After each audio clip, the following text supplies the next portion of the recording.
Hi, this is Olajide from CTF Security and welcome to another YouTube video on phishing analysis.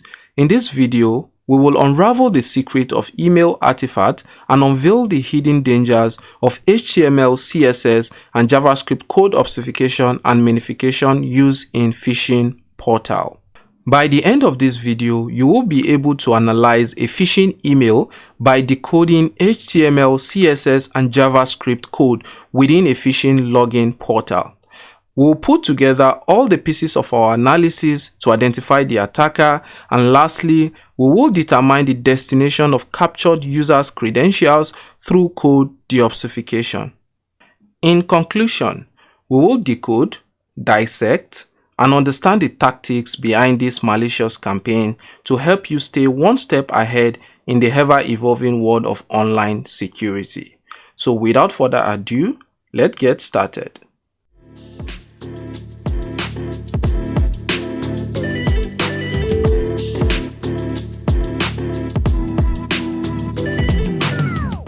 Alright, welcome back to the channel. First and foremost, the name of the challenge is Parrotpost, and it is titled Phishing Analysis. And we have a tagline saying, reveal how attacker can craft client-side credential stealing web pages that evade detection by security tools.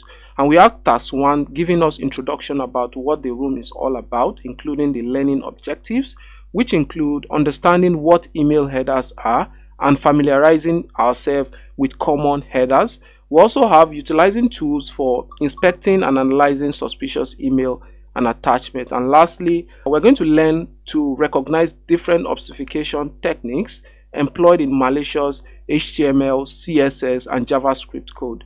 And we have a prerequisite in case if you're not familiar with phishing or social engineering in general, feel free to check out the link on the page right here. So I'm just going to proceed to task 2. Task 2 is titled Phishing Email Analysis, and I'll just expand.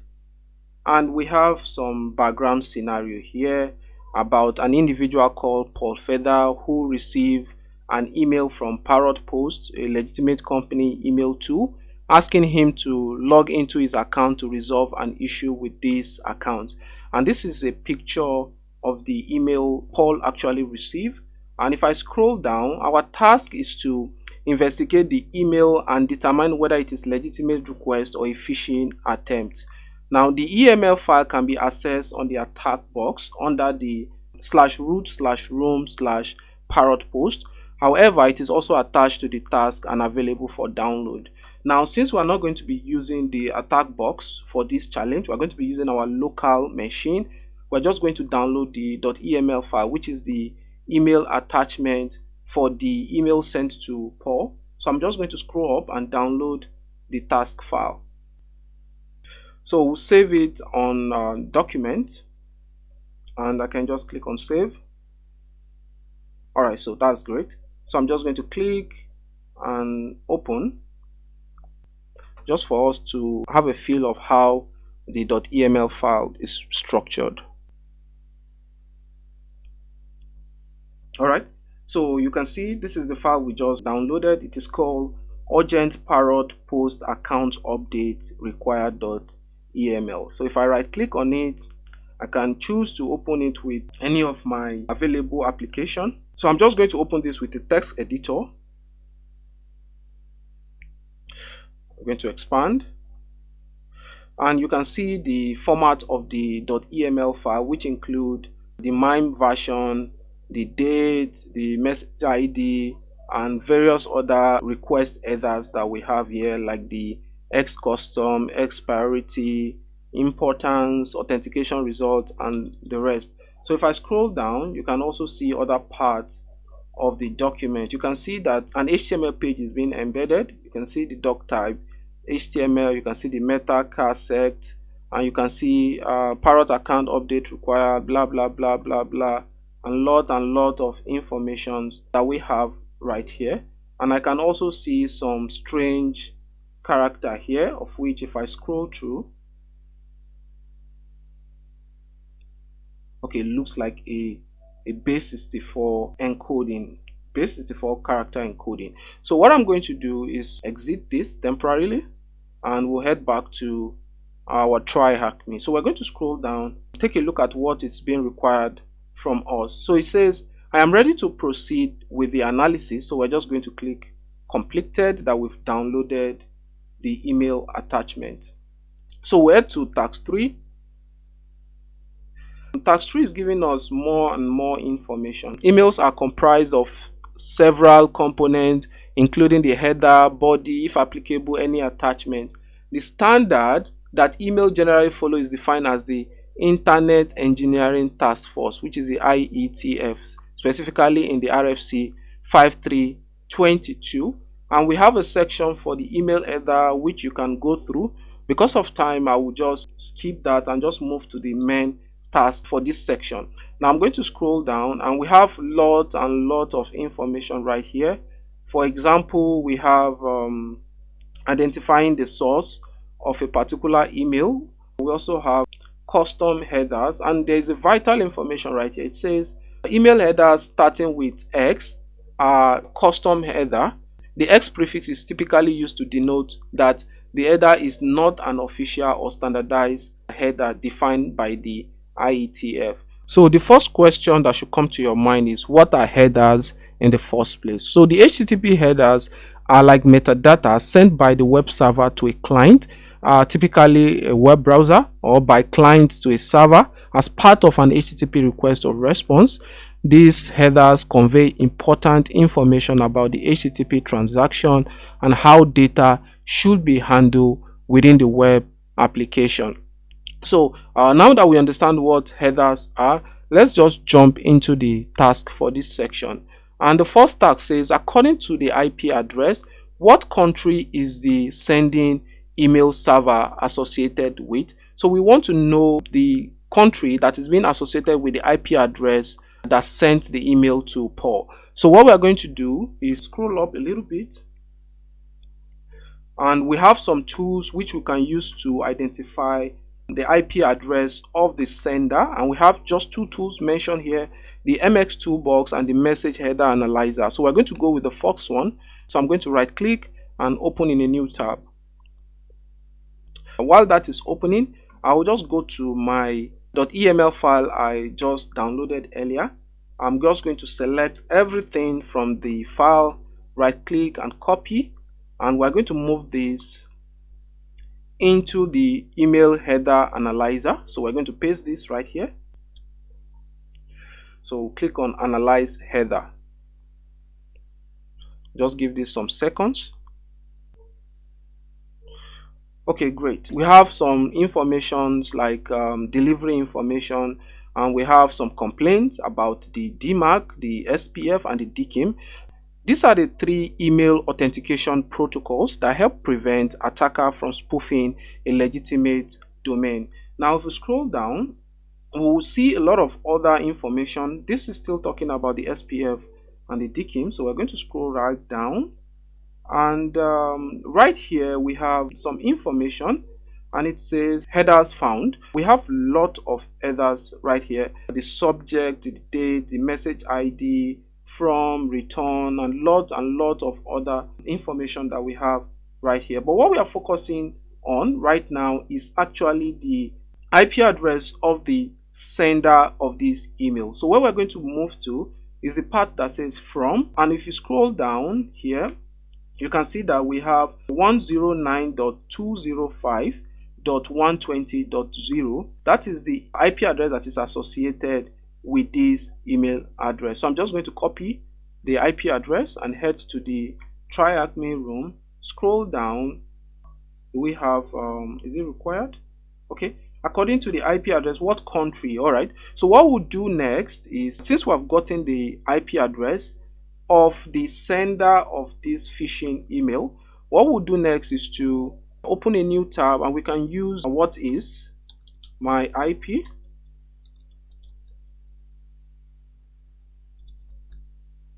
So this is an awesome tool which we can use to perform an IP lookup on some IP addresses. So I'm going to click on IP lookup.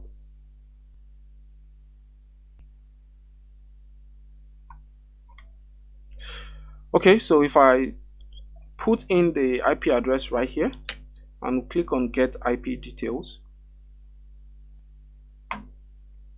I'll scroll down and you can see the country that is associated with this IP address is Latvia. So I'm just going to grab this and head to the TryHackMe room, and we can fill in our answer right here and click on submit. Okay, that was correct. So we'll move to the next one, and it says if Paul replies to this email, which email address will his reply be sent to? So we're going to head back to the email header analyzer once more, and if we scroll down to the headers, we're trying to look at the reply to. So we have the from, which is where the email is coming from, and we have the reply to header, which is associated with no reply at post parrot. And you can see what the attacker is trying to do right here by replacing the O with 0, so that it will be very difficult for the victim to recognize that this is actually not the legitimate email address. So I'm just going to click copy, and we'll head back to our room, and I'm going to paste this right here and submit. Alright, so that was correct. And lastly, it says what is the value of the custom header in the email? If we go back to our email header analyzer, remember we read that whenever you have a header that has a prefix of X, it means it is definitely a custom header. So I'm going to scroll down and look for the part that says X custom header, and we can find our flag right there. So I'm going to copy and I'm going to paste it right here. And you can also find this on the header file that we just copied. If I scroll through the documents that we have here, let's say I can use the find THM. You can see the X custom header here, which is associated with the THM flag that we have right here. So let's head straight to task 4. And task 4 says, let's scroll up. As we discovered by looking at the .eml file in the text editor, the email Paul received contained an embedded attachment named Parrotpost action required.thm. And if we want to take a look at this, we can still head to the urgent file. I think on line 47 or so, you can see that we have a content type, and the name of the content is Parrotpost action required.htm. So that is the file they are pointing to. So if we move straight back here, some email filters or security system may be configured to block or quarantine certain file types such as HTML file by using alternatives like HTM or SHTM. A HTM file is a common or the most common alternative to HTML and is similarly used to represent web pages written in HTML code. So I'm going to scroll right down and spare us the whole grammar stuff. So here it says the attachment has been extracted and separated from the email to simplify the task. You can find the .html file on the attack box under the /root/room/parrotpost, or you can download the .html file by clicking on the download file at the top of this task. So I'm going to scroll up and we are going to download that file here. The name is going to be Parrotpost action required, and I'm going to save it to my document. So if we head back to our document, we should be having a new file here, which is Parrotpost action required.htm. So I might want to take a look at how this file is being represented on HTML. So if I right click and open with my Firefox,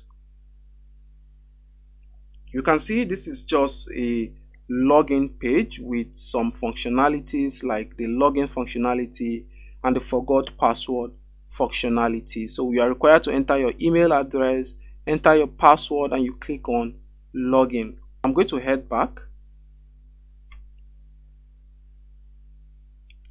Some email filters. Okay, I think we've gone through this before. Then we have content transfer encoding. In the attachment metadata section of the .eml file, content transfer encoding is a header that indicates how the attachment content is encoded.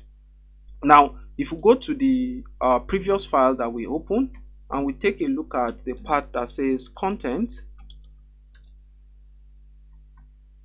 so we're looking for something like content encoding. Okay, this is content type. Let's see if we can get something like that. Okay, we have a multi-part.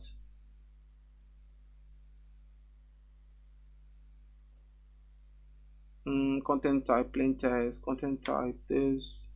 We'll have another one. Okay, that is cool. So we have content transfer encoding base 64. So meaning that some content from this email are being encoded using the base 64 encoding mechanism. So we'll head back to the task and see how we can proceed from here.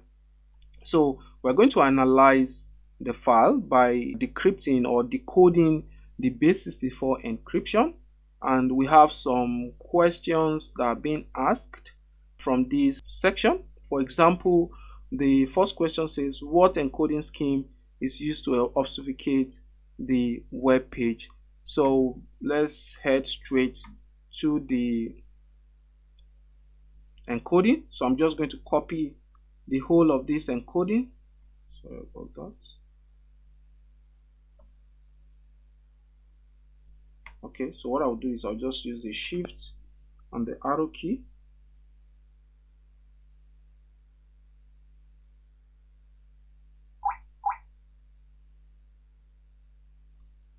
What's happening?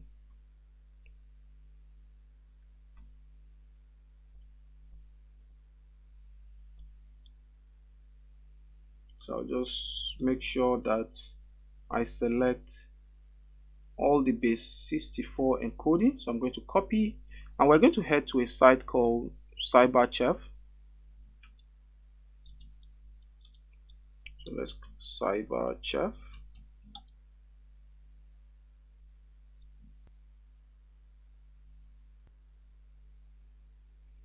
Okay, so I'm going to paste in the base 64 encoding that I just copied in here. So I'm going to look for from base 64.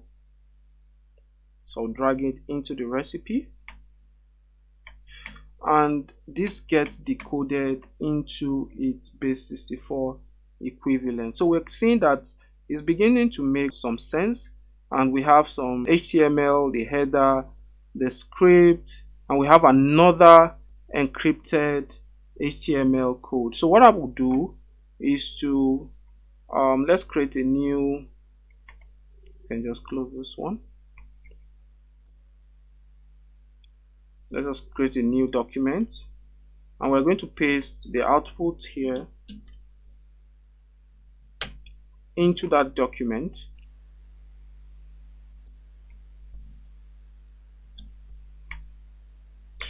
All right, cool. So I'm going to save. So let's call it Parrot Phishing 1.htm.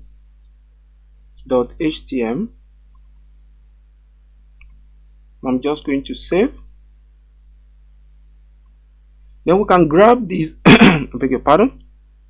We can grab this encoding that we have here also, and I'll try to decrypt it.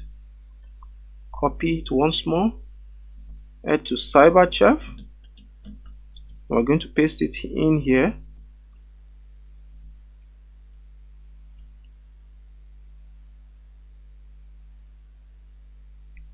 So you can see what this is going to give us. So I'll copy the output, copy, and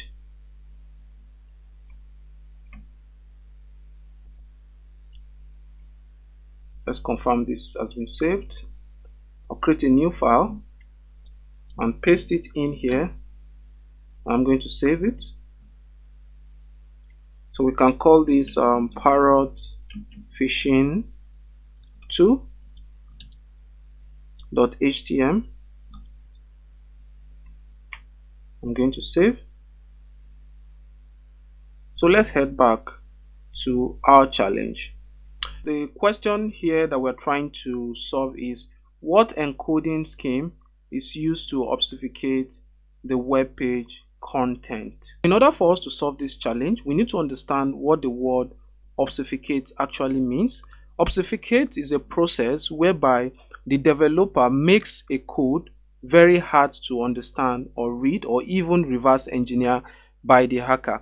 Now, to get more insight on the obfuscation in this particular email that we are analyzing, we're going to move to the file we downloaded initially, which is the urgent Parrotpost.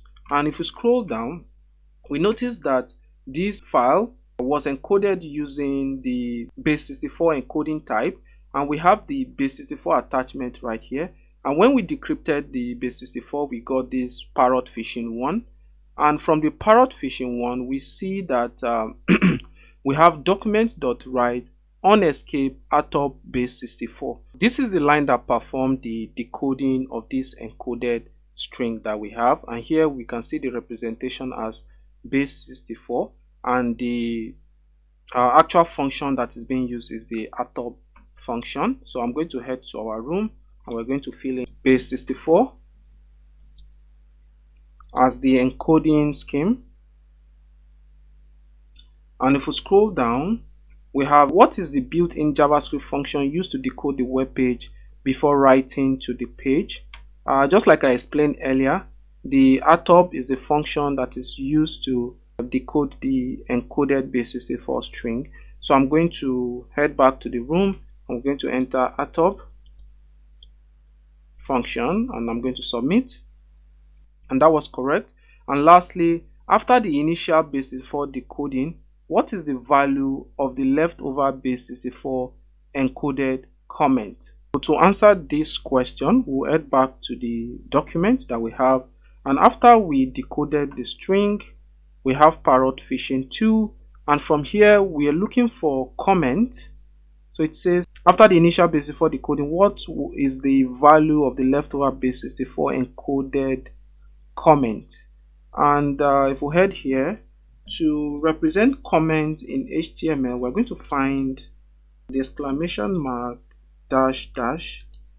So that is how comment is being represented, and let's see what we got. All right, cool. After the comment, you can see that we have this base64 encoding. So I'm going to grab the encoding and we're going to head to CyberChef once more, and we'll paste this in here.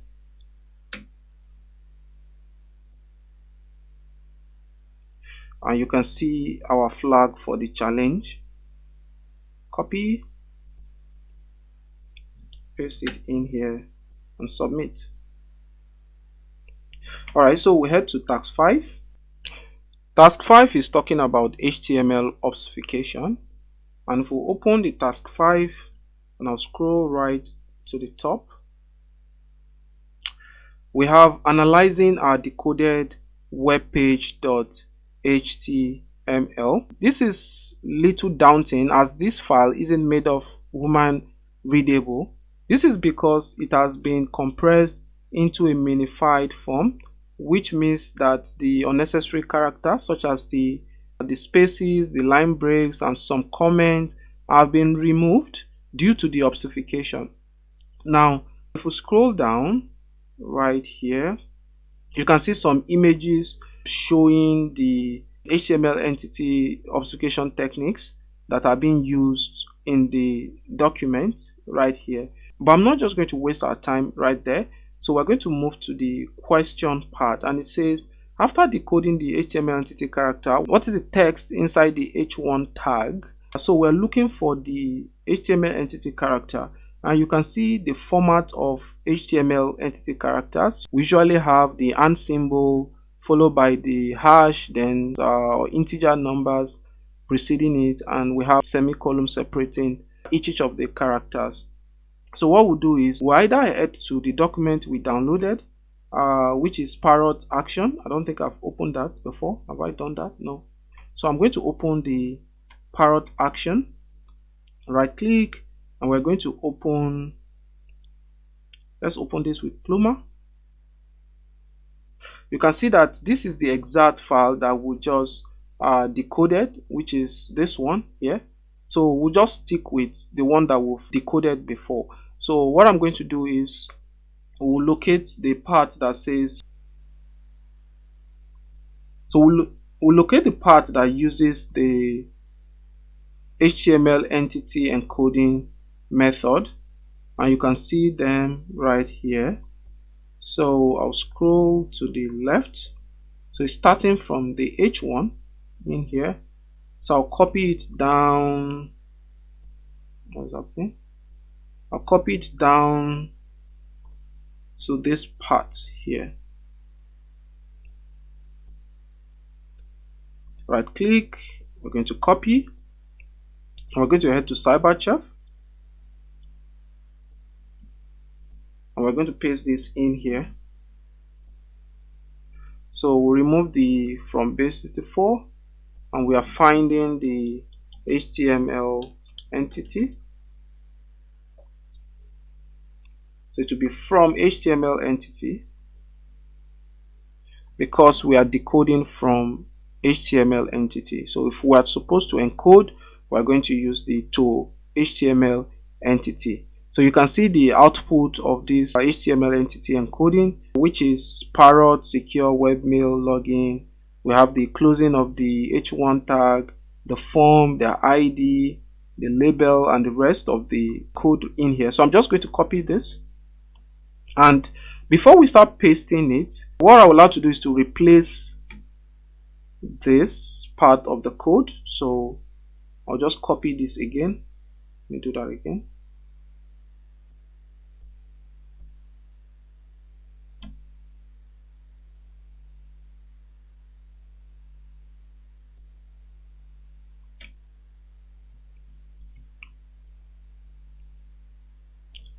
So I will just delete that, and I'm going to paste it just below it.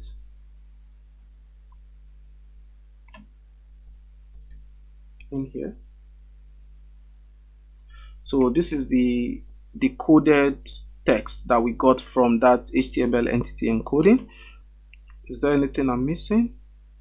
Okay, I think everything is cool. So I can bring this down for simplicity.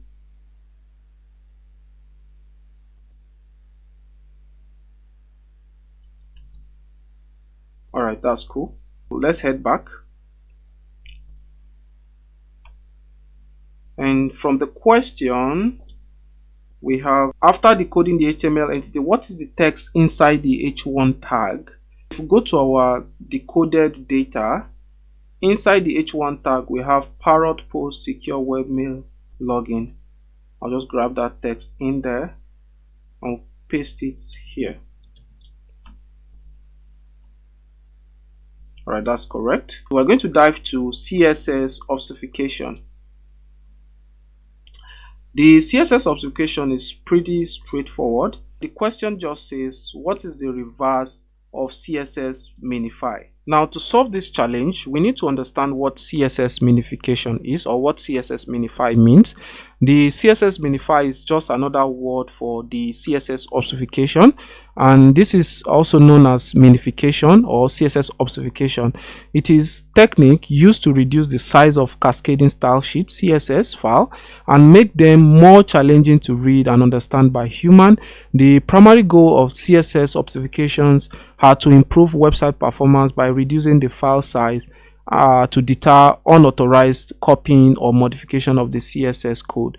And some of the primary benefits of this CSS obfuscation could include reduce file size, improve security, because obfuscated code can be more challenging for authorized users to understand and modify. reducing the risk of code theft or tampering. Now, the way they do this CSS minification or CSS mini obfuscation is by removing all unnecessary white spaces, including spaces, the tab, the line breaks, the indentation. All these characters are being removed from the CSS code. This not only reduces the size but also make the code less readable. Now, since we have a general overview of what CSS minify means, the way that we can actually reverse a minified code is to use what we call the CSS beautifier. Now, if I scroll up, you'll see that we have a link that was given to us. I'll just right click on this link and I'll open in a new tab. Okay, so that's going to take a few minutes to load. Okay, we have a CSS formatter, which can also call a CSS beautifier. Now we can paste our CSS into this place in order to reverse it back to the original CSS code from the minified format. Now if I go back to our code, in order to declare a CSS in an HTML document, we'll need to use the style tag. So we're going to find where the style tag is located here. I think we have a couple of them. I'm just going to scroll up to see where it started from. So we have something here. I think it is right here. If we scroll down, let's see where it ends. Let's move this aside.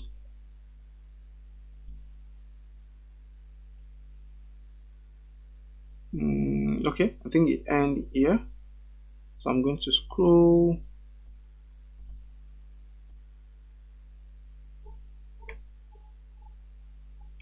down up to this part. So this is the part. I have to do that again.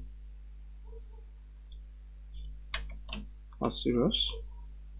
Let me just take that again. Style.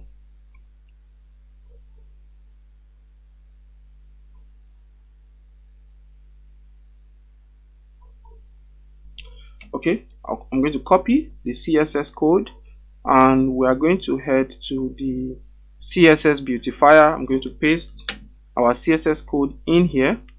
You can see how it looks just on a single line. When we click on load file, sorry, I beg your pardon. I'm just going to hit the CSS formatter, and when we scroll down, you can see that we have a formatted CSS code. You can see it. So is there an error there?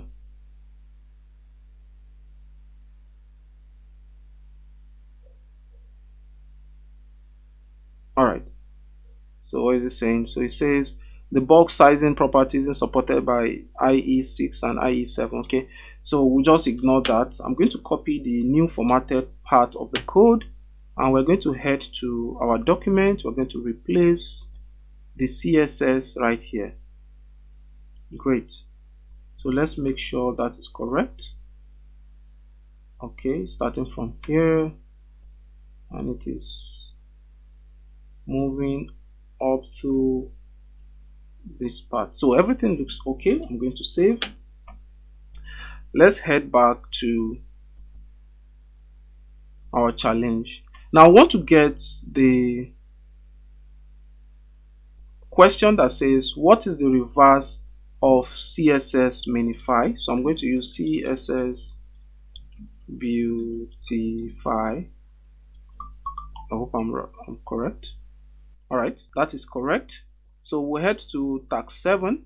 So far we have uncovered that the attachment.html file renders the HTML login form, and an inline style sheet is used to define the web page design. However, where is the login form sending its captured data to? Which is, it has to do with the functionalities of the website, which has to do with JavaScript, and what happened after we submit the credential.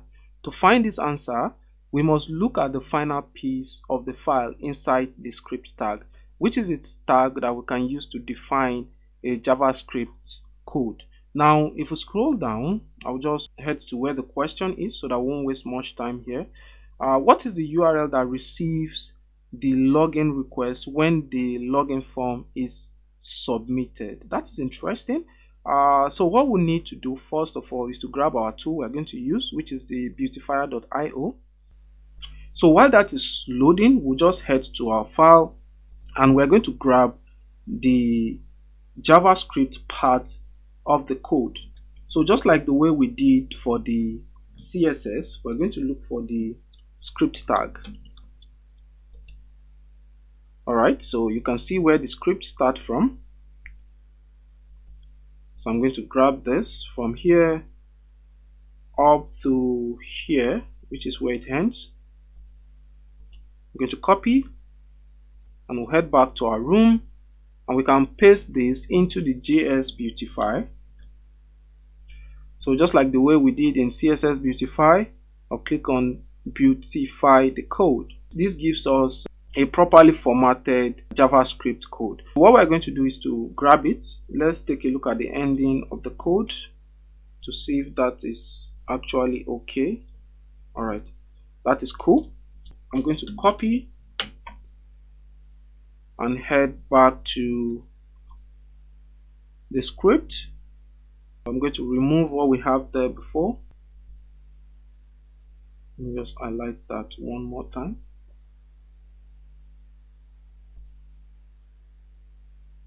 That's not properly selected.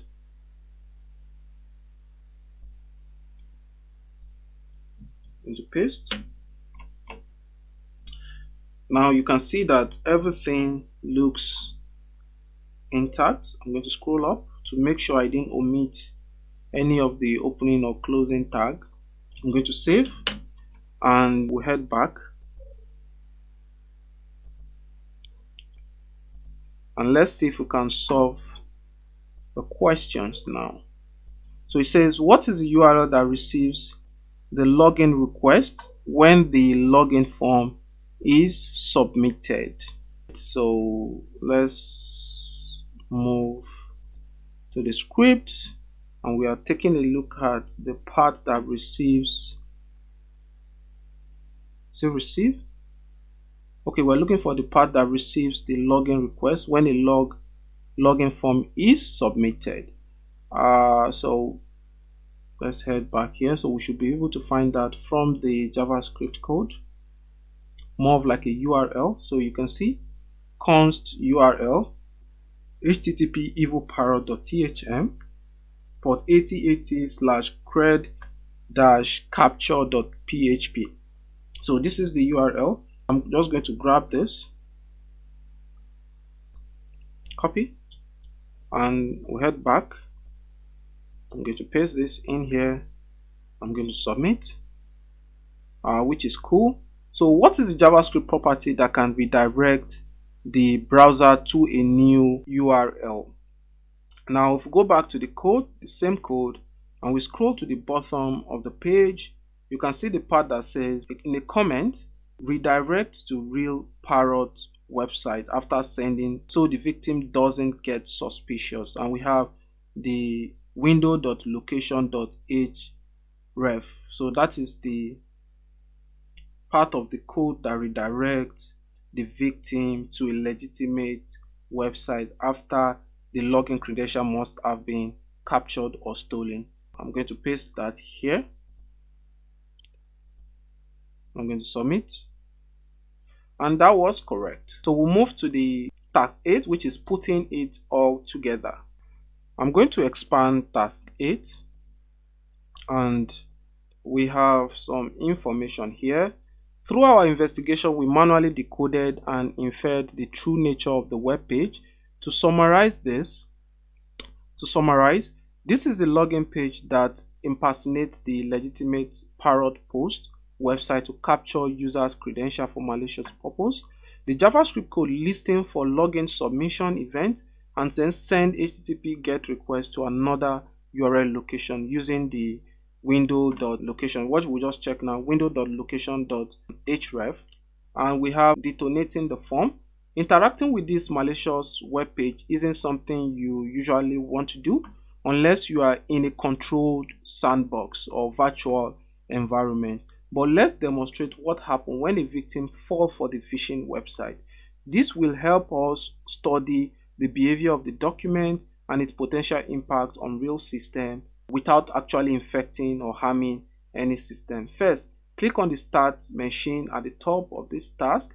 This will open a virtual machine, a split browser windows. If the VM is not visible, click the blue to show split view. So we are not going to be using the attack box, so this is not actually required, but we still need to start the machine, and this is going to take 1 minute.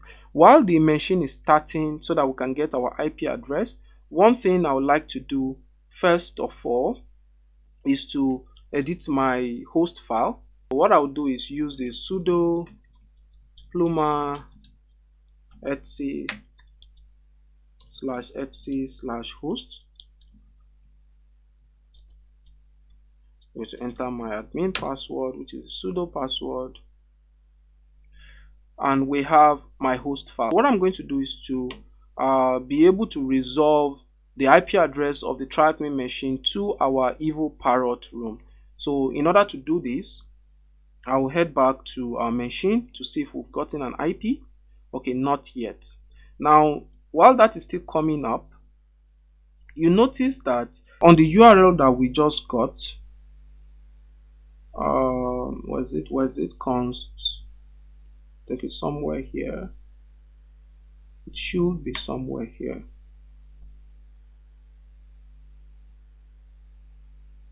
Okay, good. You can see the URL it is having, which is the domain name evilparrot.thm. So I'm going to grab this, and that is what we are going to resolve the IP address of the room to. Let's head to the host file. I'm going to paste this in here, and we'll wait for the IP address. Okay, we've gotten our IP address. I'm going to copy the IP address for the room, and we'll head to the host file, and we're going to precede the domain name with the IP address. So I'm going to save our changes that we just made, and I'm going to close to confirm that this is actually working. Now, if we use http://evilparrot.thm, so this should redirect us to the IP address of our machine that we just started. Now, if we head back and copy the IP address once more and place the IP address here in the URL, we're supposed to receive the same response, which is actually cool. The next thing we're going to do is to head to the room and scroll down.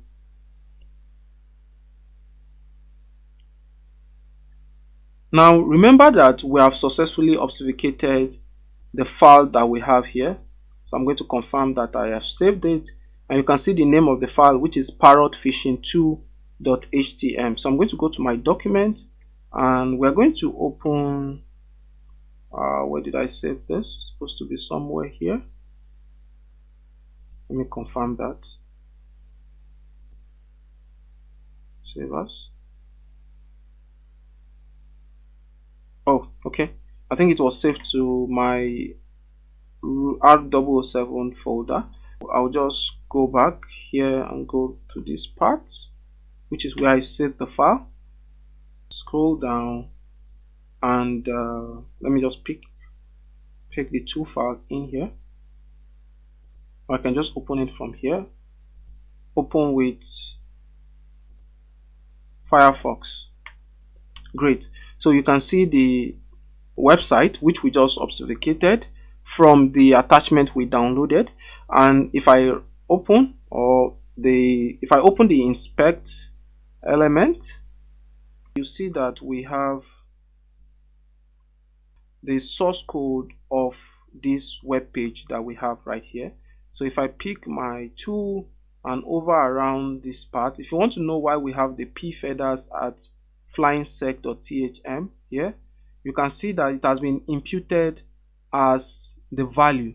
So if I change this to anybody a name, you have a feeling that okay, this person properly knows who they are sending their information to. So let's say we want to edit this to be Paul, just like who they send the email to, Paul, and I click enter, you can see that the value has changed. So I can actually customize this to whatever I want. But that is not the main objective of coming to this part here. So what we need to do is scroll down and try to interact with the page. And the information we're expected to get from here is, what is the flag you receive after sending fake credential to the /cred capture.php endpoint. Now, if we scroll, or if we go back to the initial post, which is this page in here, and let's fill this in just with a random dummy email address. So if I say Charles Parrot Phishing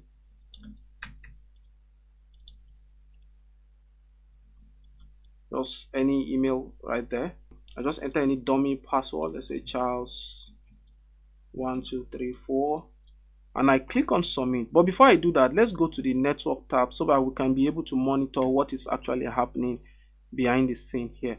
So if I click on login now, you see that we get, sorry, there was an error message processing your request, and we're not going to save. You see that this is what happened at the back end. A 200 status code, a get method is being sent, and the domain that's sent to is evilparrot.thm, and the file that is being loaded is the cred-capture.php, the email and the actual password. But what we are going to be accessing in here is, let me just expand this a little bit. If I click on this, we have more information regarding the headers that we have. You can see the status code, versions, response headers. We also have the request headers that is associated with this request. You can also access other things like the response, the cookies, the request, the timing, the stack trace also for this page. You can see it here. I'm just going to pick the question one more time so that we can be able to solve it. So what is the flag you receive after sending the file? So now we've put in our credentials and we've clicked on login, and what is being returned, if you go to the response, is the flag. So I can change this to raw so that I'll be able to copy. So we'll just grab the flag. That's strange. Copy, and we can head to the room. We're going to paste our flag in and submit. So the next question says, what is the part on the web server hosting the log of captured credentials? Now, if you head back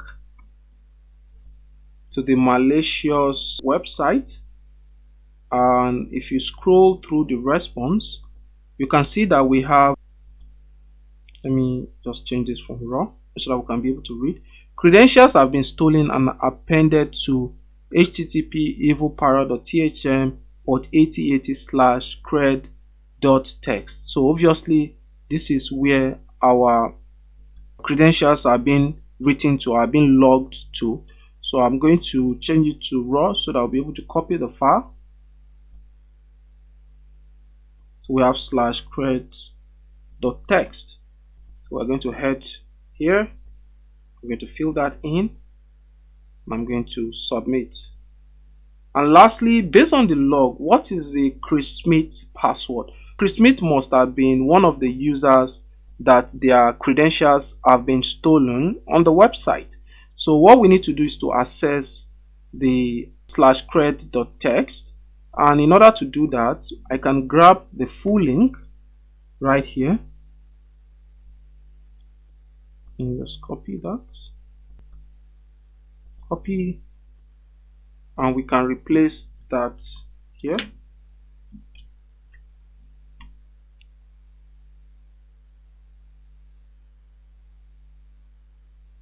Alright, great. So I can close the inspect. You can see the list of people that their login have been captured. The last one is our own credential, which is charles@parrotfishing.com, and our password is charles1234. So we are looking for Chris Smith password. So looking for Chris Smith. So you can see this is Chris Smith email address and this is Chris Smith password. So we'll just quickly grab that and we're going to submit. And that is the end of task 8.